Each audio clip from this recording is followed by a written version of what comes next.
Mēs esam no Zemesardzes 54. inženiertehniskā bataljona nesprāgšu munīcijas neutralizēšanas rotas.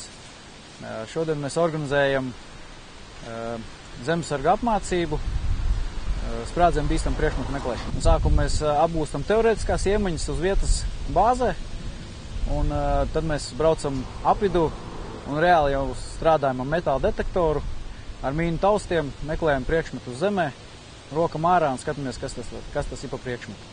Ja tas ir sprādzienu bīstams priekšmets, tad mēs izsauksim nesprāgšu munīcijas neutralizēšanas vienību, kas par viņu parūpēsies. Tas, kas ir atrasts, protams, profesionāls karavīrs vai zemesargs, izgājis apmācību, kādā veidā, kāds izskatās sprādzienu bīstams priekšmets. Ja? Un jau, teiksim, redzot daļu no šī priekšmeta, viņš var pateikt, vai tas ir, teiksim, artilērijas lādiņš, vai minetē mīna, vai, teiksim, rokas granāta, vai tikai šķembas fragments.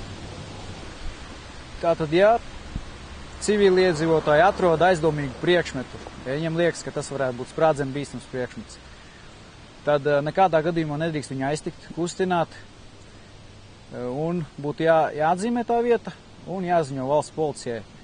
Tagad jau var ziņot pa jauno telefonu 110 vai 112 glābšanas dienestam.